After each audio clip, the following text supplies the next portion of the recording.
Hello, everyone. Welcome back to Two Bi Guys and to the Bisexual Married Men mini series in advance of the book coming out. As you guys know, Bi Married Men Stories of Relationships, Acceptance, and Authenticity is out November 30th. And in anticipation, or perhaps after release, I'm not sure when this will air, I'm interviewing many of the men who are in the book and providing some more context and feedback and learning what they've been up to since.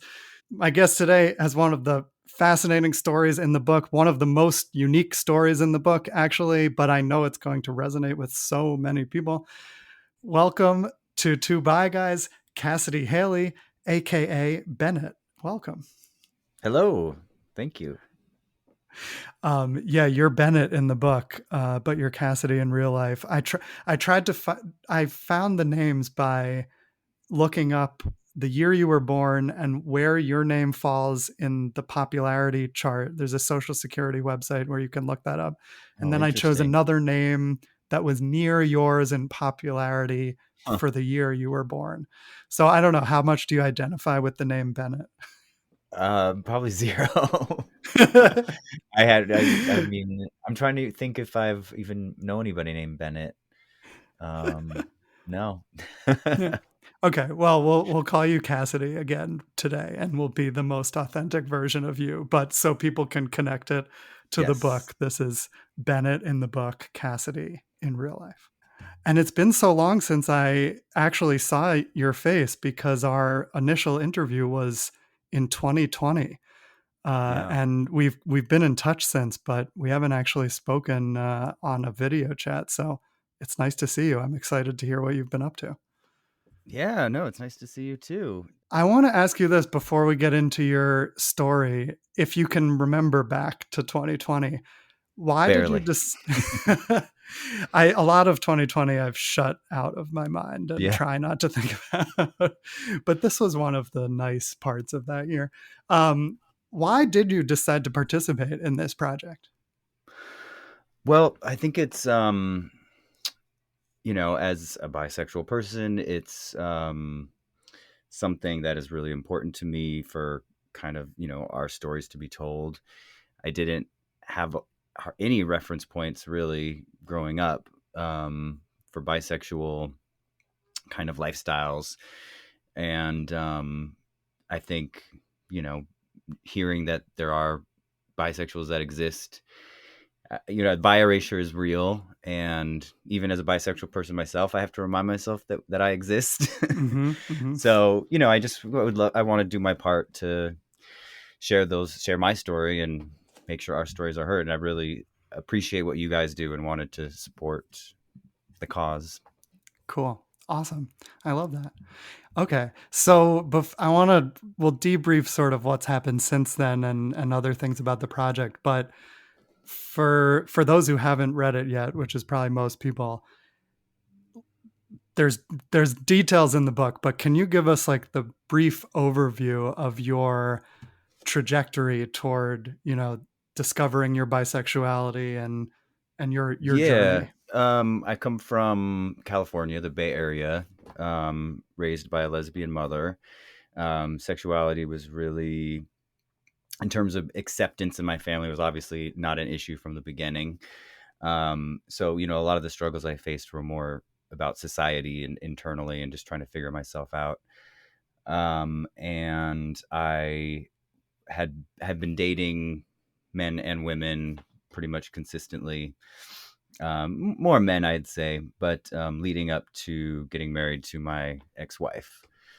So I was married to a woman. We were together for five or 6 years, and in that time, we had some ideas of openness, but I never. It wasn't with a man during that time. We were pretty monogamous. Mm-hmm. Um, so yeah, that's the gist of kind of the marriage aspect and leading up to it.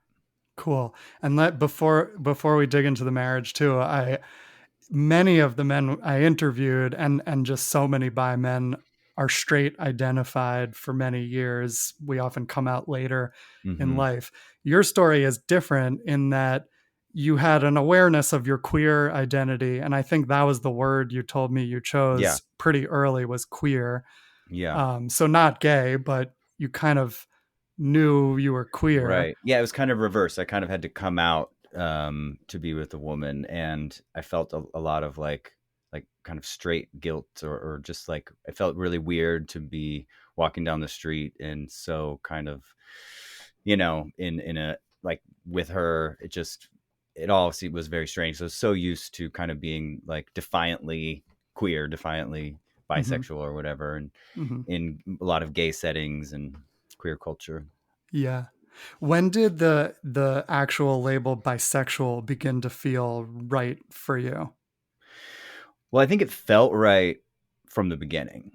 Um, but I wouldn't correct people when they called me gay. I wasn't really a big proponent of it. I think until um, probably my late 20s, which is a little bit before I met my wife.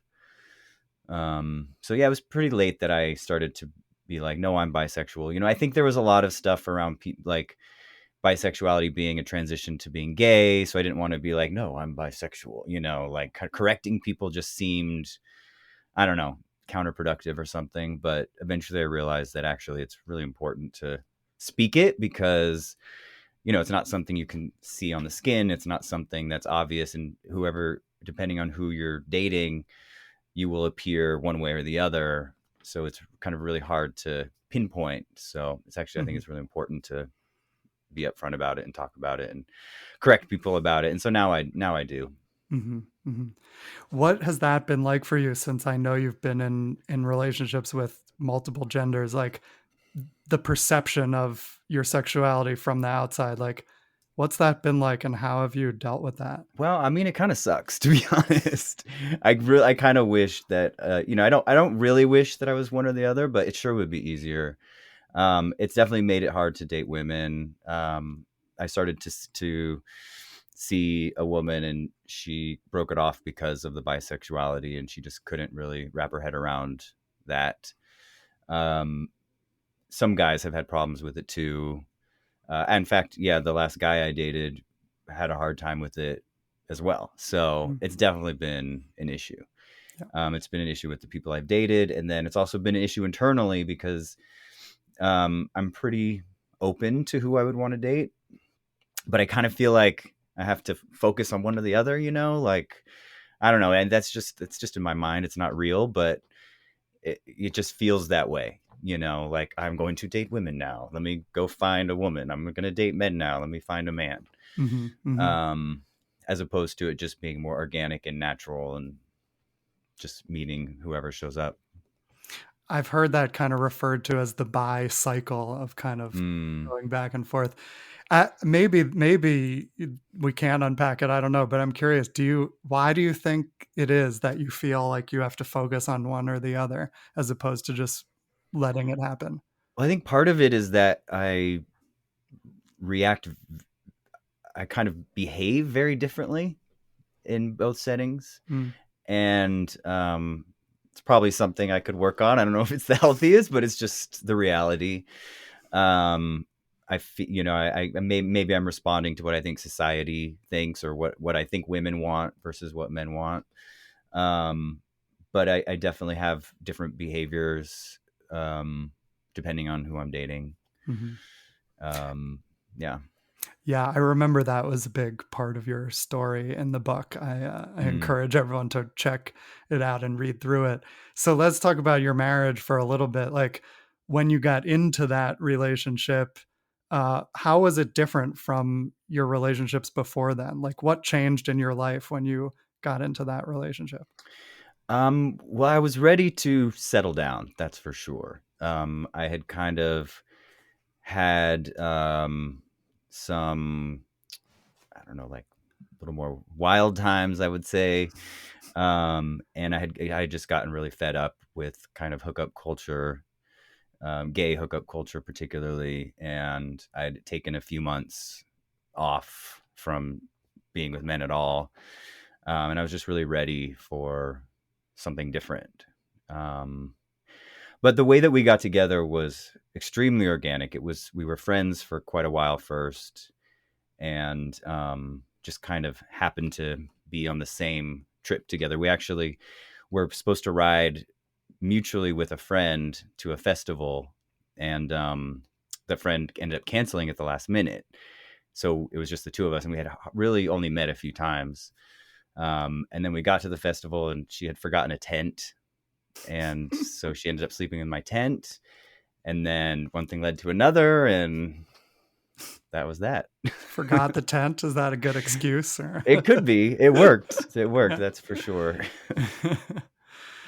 Cool. And how did that relationship progress? And how was it like? How did it intersect with your bi identity or your perception of your sexuality? Well, we started dating what I thought was casually. Um, and I think she presented more casually than she was actually taking it.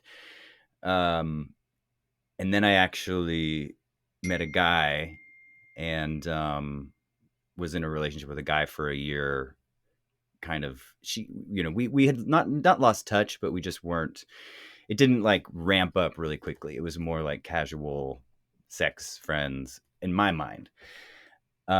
Later, I would find out that actually it was quite traumatizing to her, and she felt rejected, and that actually came up quite a bit over the years that we were together, because I had basically left her for a man, which in my mind was not the case, but I probably wasn't the most observant or aware of her real feelings. So Was she supportive of your bisexual identity, or did that cause any conflict?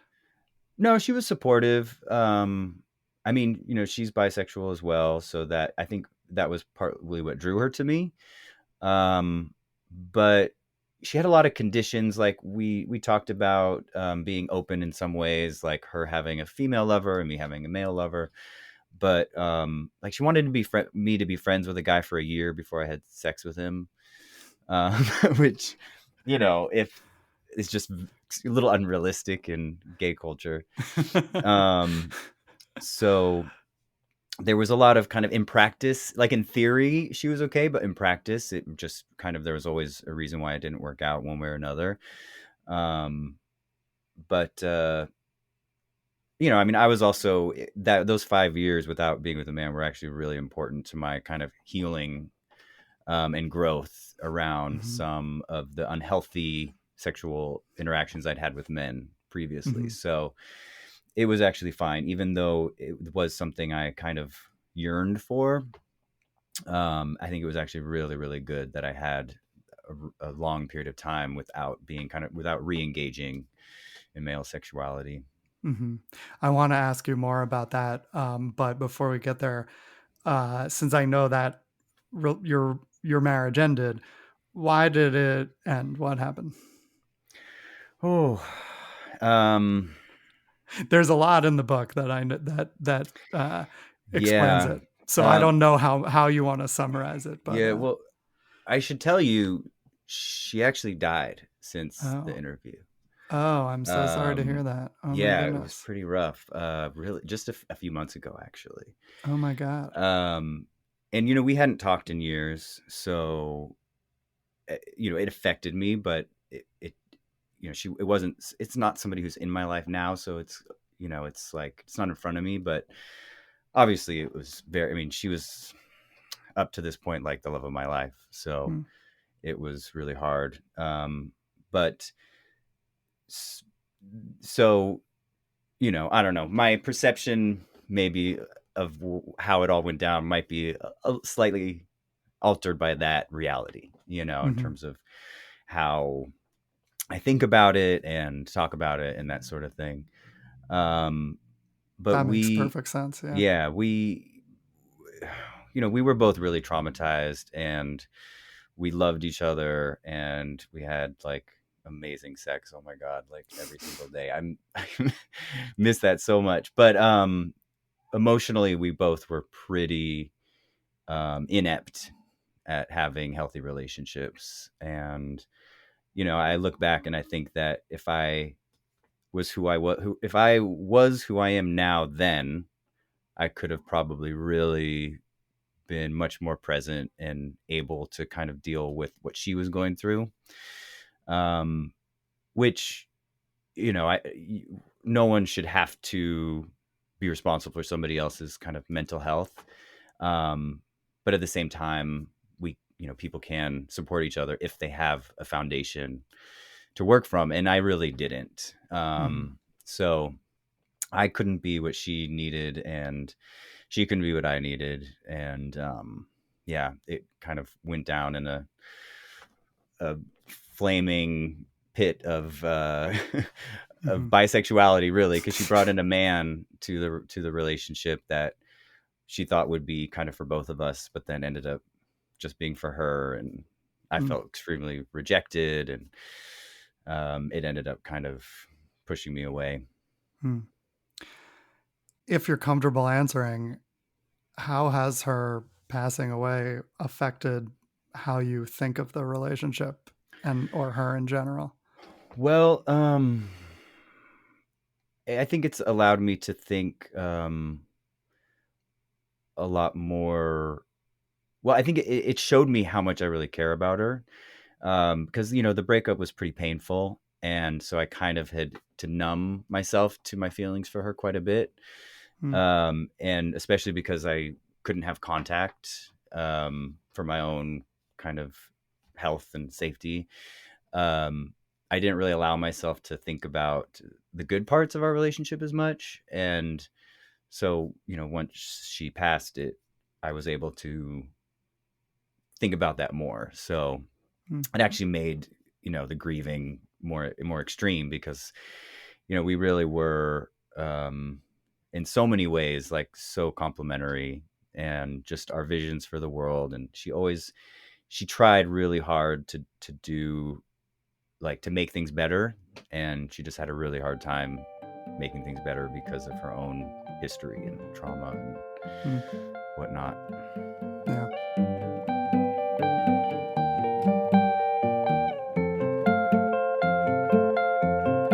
You mentioned that you have changed a lot since then. If you were the person you are now, it might Oh have been yeah. different. How have Hmm. you changed since then?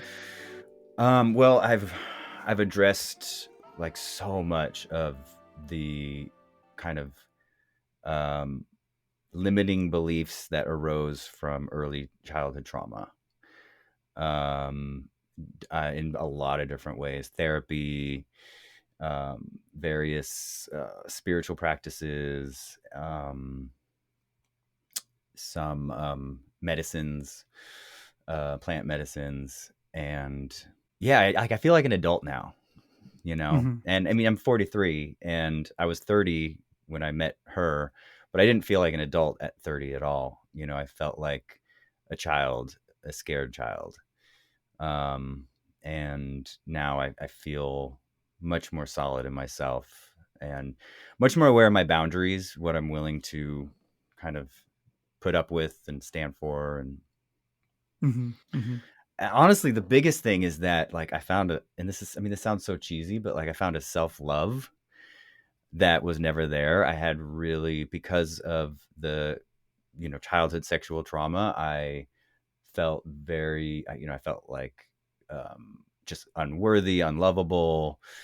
I kind of hated myself. And doing the work that I did really uncovered that. And I was able to, like, do a lot of kind of, like, inner child stuff. Hmm. Um, I did a something called ibogaine, which is a What's pretty that? intense psychedelic treatment. It exists culturally, maybe similarly to ayahuasca, but in practice, it's very, very different. It's like they use it to treat heroin addicts, but it's also really good for trauma. And it's a pretty extreme experience where you're isolated in a room alone, and you sensory deprive.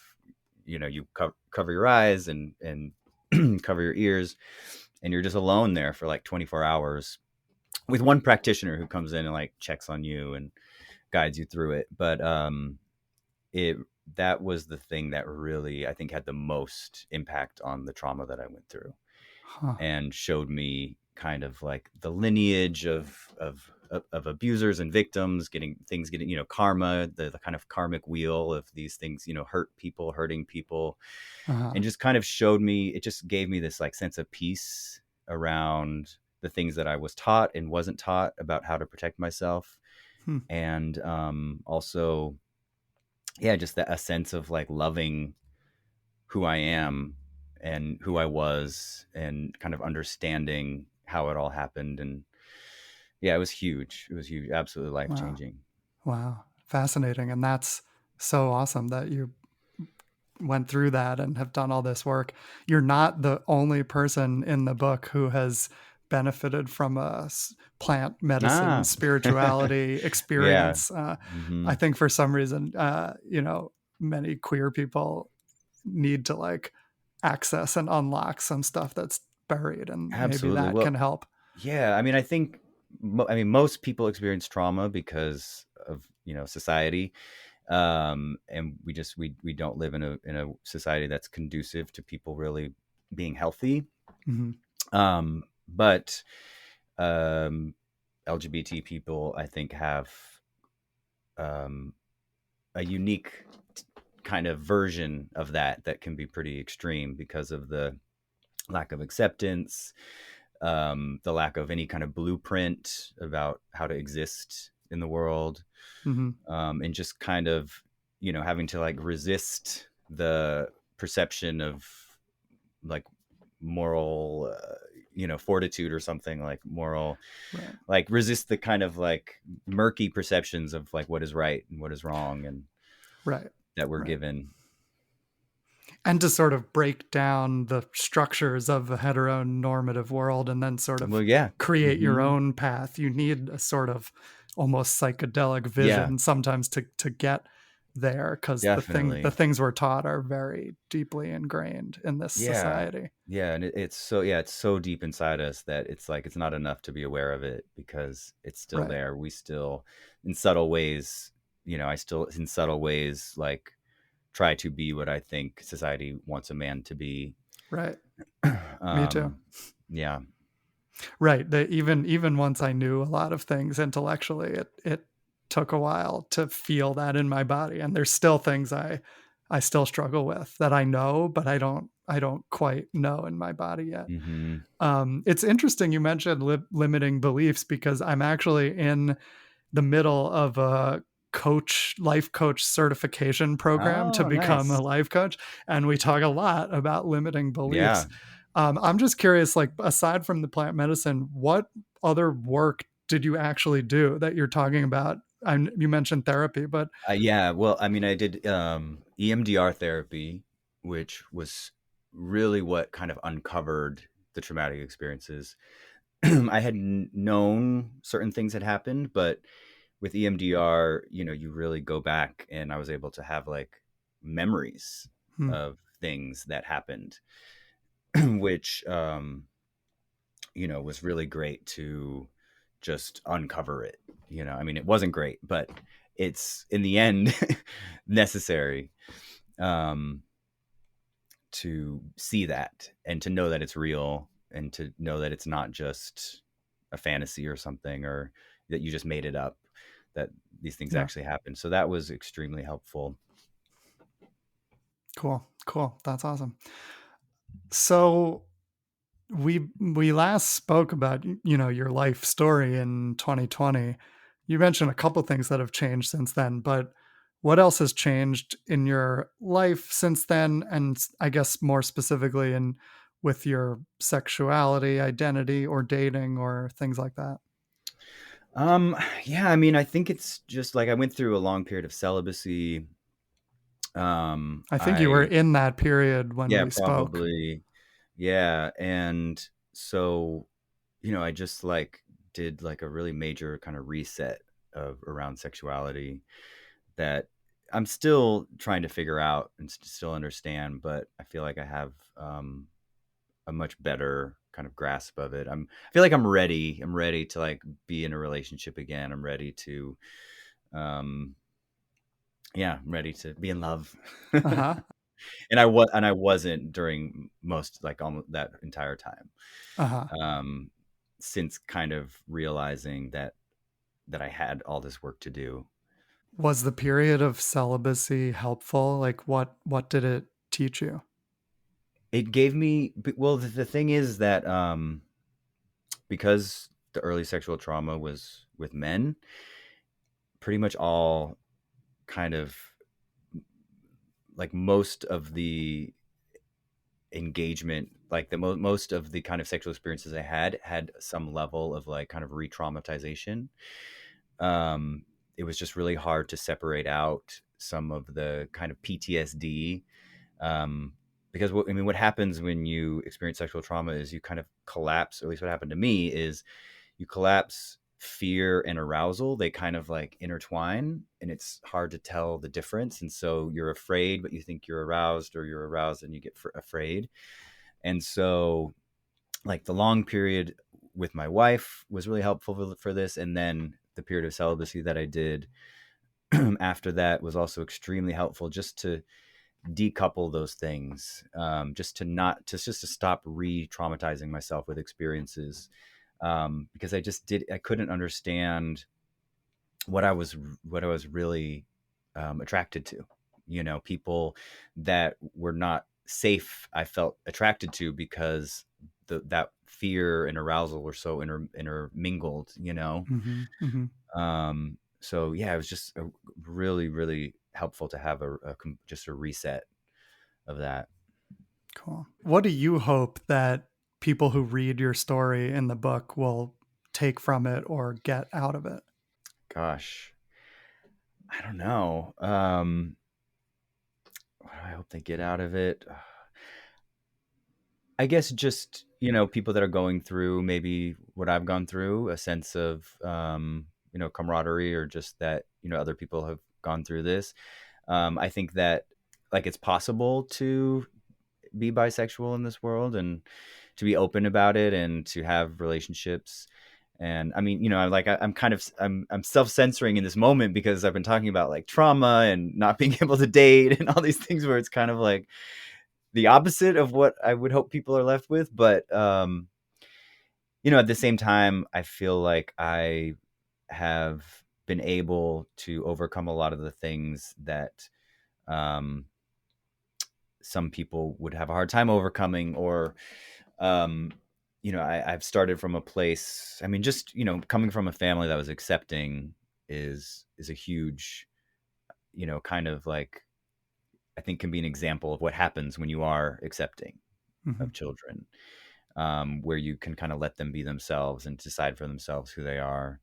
Right. And I think a lot of men don't get that, and it really kind of hinders their ability to be themselves and be bisexual. Mhm. Um, so yeah, I mean, I'd like to come back when I'm like in a happy relationship and be like, this is, it works. You Mhm. can be bisexual. Uh-huh. Uh-huh. um, so let's hope for that. Yep. But yeah, I think that I've come really far with what I've been given. And um, I hope people can find some inspiration in their own lives to do the work that they need to do and be who they are, even though it might be hard and society might kind of, try to keep them down, or even though there's things in the world that seem unfair, or like they're hindering you. Right. I actually think your answer isn't a contradiction. It makes perfect sense to Mm, me. And even especially your vulnerability and openness about the traumas in your life and how you did work to address those things is actually so warm. I don't know. I get this warm feeling of like, yes, I hope you find a wonderful relationship and you're happy in one at some point, but that we often look at things like that as the goal and we look right, at relationships ending as a failure, but right. actually to me the goal is what you just ended with, is Mm, becoming more yourself and tapping into that and you know being authentic and living authentically. And like, it's so clear that even all of the experiences in your life that were not so positive at the time have led you to this place where you're ready Mm. for whatever's next. Well, That's thank my you for that. observation. I appreciate that, and I think you're right. I think being where I am now is actually is a huge accomplishment, and I think that not giving up, even though it seems daunting, because even though I did have a loving family, like childhood sexual trauma, like the cards are stacked against you, and then being bisexual on top of that, Yeah. um, there was a lot to overcome and process and in order to find like a healthy place with my sexuality, which I Yeah. have. Right. Right. I think there's another common misconception out there that people with more trauma are more broken or damaged or things like this. But I think that's possible, but it's also possible that these people become the strongest because Hmm. you confront so much and learn to overcome all these things. So I think that's Yeah. beautiful.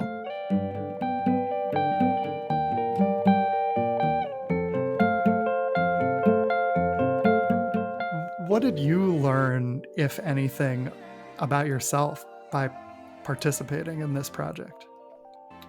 I think it was just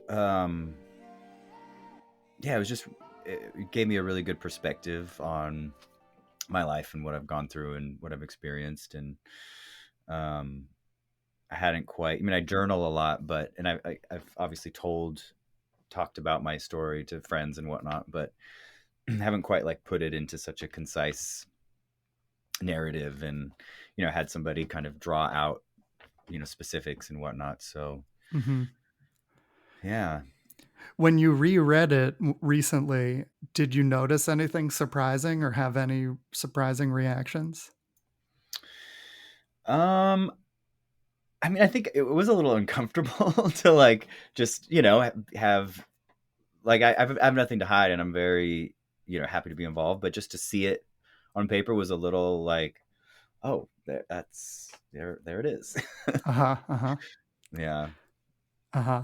And so, what went through your mind? Like, how did you push through that discomfort? Like, Oh, well, it wasn't like severe. I mean, it didn't like, I didn't have any thoughts about it. It was just kind of like, oh, that's interesting that I feel that uh, way. But it's not like I would want to stop it or anything. Like, I'm happy to be involved, and I like, I really appreciate what you guys are doing. And so, yeah, there wasn't really, but it just was like a kind of like a gut reaction of like, oh, it's, yeah, the vulnerability of right. sharing yourself.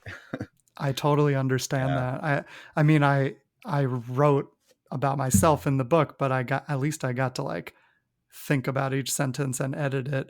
It wasn't verbal, but then I was recently interviewed in like a as told to article, so Hmm. it's not even printed as an interview. It's printed as just all my words, and I read it kind of like, did I say all those things?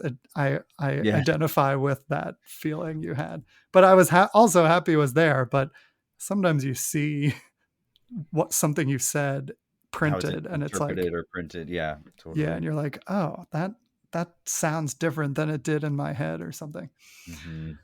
I remember one thing we talked about in the initial interview was you had an interesting perspective on like, I think this was you, or tell me if it wasn't, but how like who we're attracted to ends up also sort of determining your cultural Oh identity. yeah. Hmm. Can you talk about that, or have your thoughts on that evolved since then? I think they have a little bit, but I'm not sure if that's just kind of getting older. Like I think identifying with culture is something that's really important when you're young. People really kind of like hold to their like tribe or whatever. They're the people that they surround themselves with really help them identify who they are. And then I think as you get older, you just kind of it's not as important, or you aren't as much of a part of these things of cultural movements or whatever. So it's I think now even just 3 years later, it's less of kind of something that like I think about. But I mean, I have realized that being bisexual has kind of kept me a bit on the outside of straight and gay culture.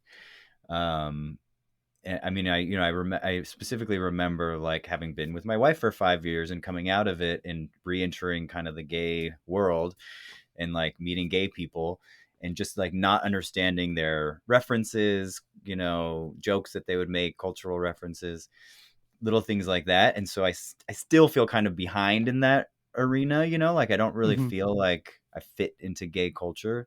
But I certainly don't fit into straight culture either. So, Hmm. um, but I'm an artist and I do fit into artist culture. So I've kind of really found a home there with fellow performers and um, people. I have a really kind of robust artistic community that is pretty like across the spectrum sexually. So Cool. That's great. So I know that you never applied a gay label to yourself, but you did spend a lot of time in the gay community, or especially earlier in your life. I'm noticing a lot more gay men, in addition to straight men, also like questioning the binariness of their sexuality and sort of, they're attached to the gay label for cultural reasons, but then, mhm. maybe thinking, is there more to it? Since you sort of identify with some of that experience, do you have advice for that group of men?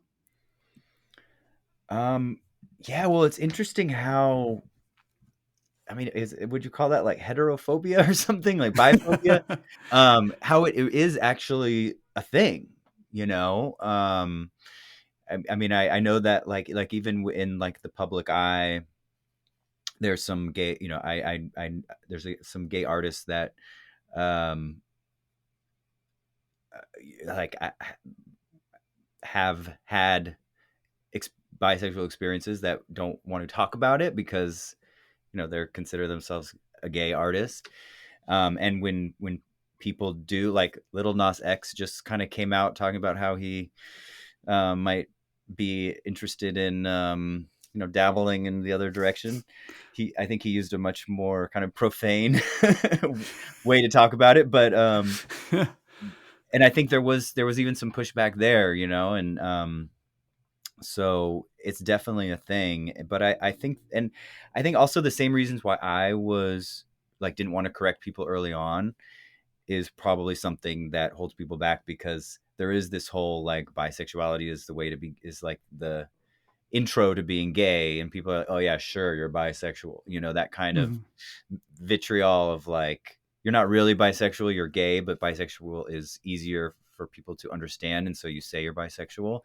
And so that kind of creates the stigma where I certainly felt like I didn't want to kind of go like be the person that's like, no, I'm bisexual. But I mean, just like I experienced for myself, I think it is actually really important to talk about it if it's there.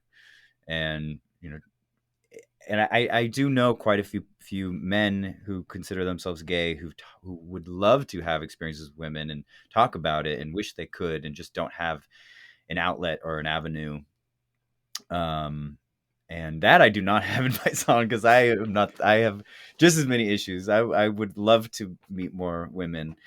Um, but yeah, I think it's just like being really open about it is something that will be really helpful for everybody, and as things progress. Yeah, I agree. Right. Whatever your label, the more we're talking about this kind of fluidity and normalizing it, then the less scared people will be of exploring it, wherever they land. And to all the, I agree with you about it, women not always being interested, but to all the women out there, bi and gay men make the best lovers. It's just a lot of experience. Um, has your bisexuality affected your conception of gender, either your own or your gender expression, or just gender in general? um, that's a good question. Um, I mean, I think in a lot of ways I fetishize gender. So like I fetishize like masculine men and feminine women, Mm, and I think that partly has something to do with the bisexuality. Like, I mean, I do.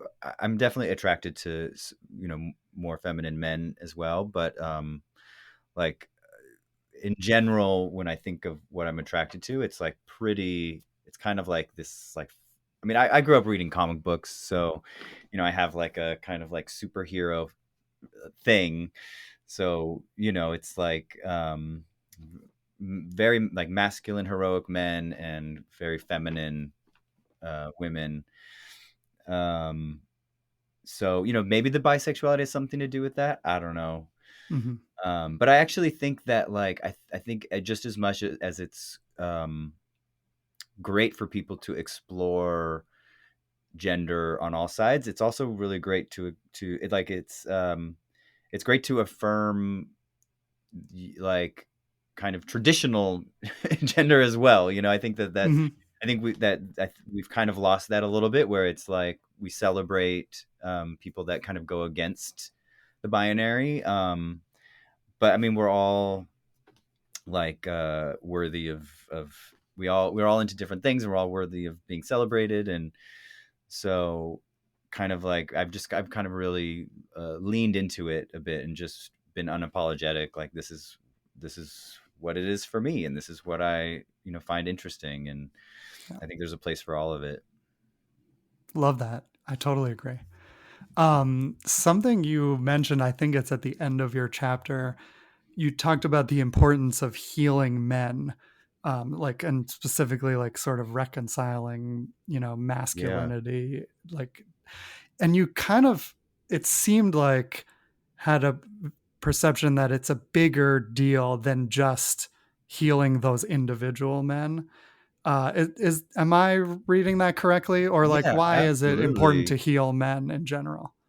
Well, I mean, I think just like we're going through a phase where men are just getting like they're just so they're just kind of getting destroyed. It's like they're lost, and nobody has a blueprint for healthy masculinity. Nobody, it's like their masculine traits are being in a lot of ways attacked, I think by and like health, there's really no concept of healthy masculinity. um and there's just it's really like men just they don't know how to express themselves, they don't know how to be themselves, they don't know how to embrace the different parts of themselves, Mhm, whatever that is. And anytime you are like separating things out so drastically, like um men are like this, men are like that, men are like this, it can get like sticky, or something like. mhm. Yeah.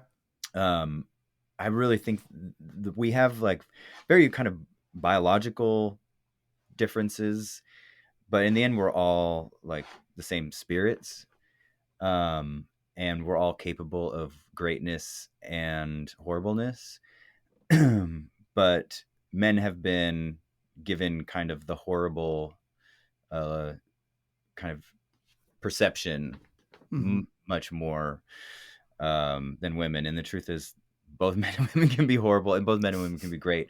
But men's greatness is not being celebrated, and their horribleness is really being kind of.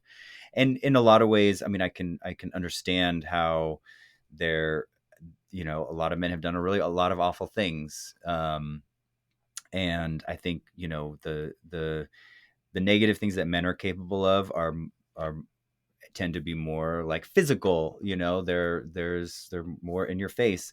um but my gosh, I mean, women are just as capable of doing horrible things. It's just usually more manipulative, like under the surface and manipulative. And I think that we've got to a place where men are just getting such a bad rap, mhm. and they could really just use some love and some acceptance and some guidance, Yeah. and like some purpose. And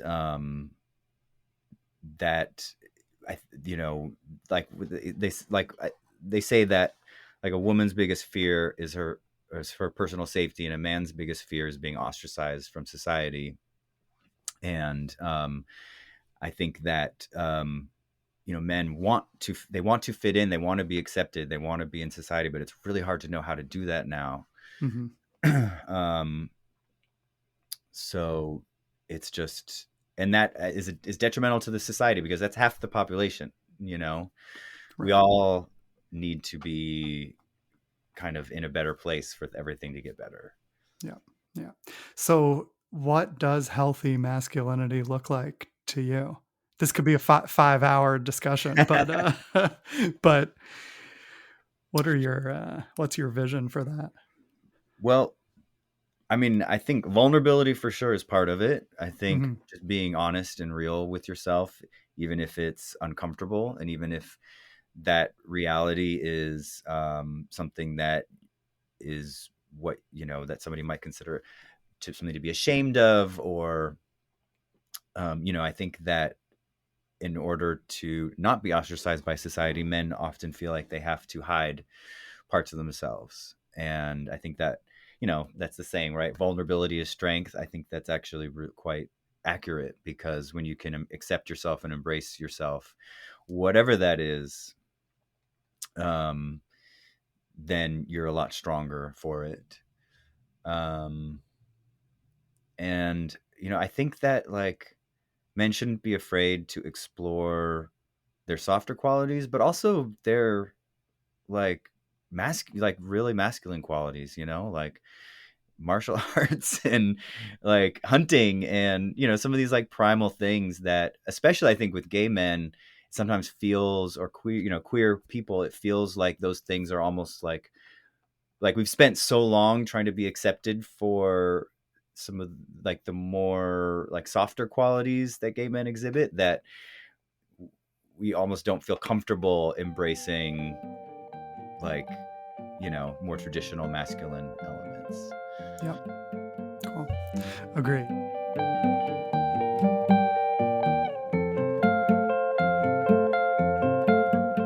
Thanks everyone for listening to this episode featuring Cassidy, part of the Bisexual Married Men series. The book is available now everywhere. Thanks everyone who already picked up a copy. I hope you're enjoying it. I hope you enjoy Cassidy's chapter, aka Bennett. You can find the book wherever you shop for books. You can also head to my website, robertbrookscohen.com, and read more about the book and find some links to purchase, as well as upcoming events. And there's more of this episode with Cassidy. There's a little bit more than 10 extra minutes with him. We talked about some things that he's still struggling with related to sexuality and dating especially. I also asked him what about his sexuality brings him joy, and it was a little difficult for him to answer. He wasn't quite sure, and he hadn't thought about it that way, but reflecting on it produced some interesting results, so I'd encourage you to check it out. You can also see full video of Cassidy and I chatting with each other over at Patreon.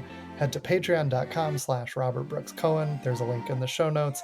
It's only $5 a month, and you can see video from this entire series, as well as bonus content. So thanks everyone who's already supporting me there on Patreon. And now here is the very tail end of my conversation with Cassidy. Well, thank you again for participating 3 years ago, and thank you for staying in touch and being with us again today. Your openness and vulnerability is like beautiful, and such a strength that I see, and like I know that a lot of people are going to identify with your story in the book. Oh, well, thank and you. I'm really glad it's in there. Thanks. I'm happy to be Yeah. involved. Yeah. Cool. And thanks for being here today. This was great. Absolutely. Two Bi Guys is produced and edited by me, Robert Brooks Cohen, and it was created by me and Alex Boyd. Our logo art is by Caitlin Weinman. Our music is by Ross Mincer. We are supported by the Gotham, and we are part of the Zencastr Creator Network. Visit patreon.com/Robert Brooks Cohen for bonus content, early access, and exclusive video episodes. Thanks for listening to Two Bi Guys.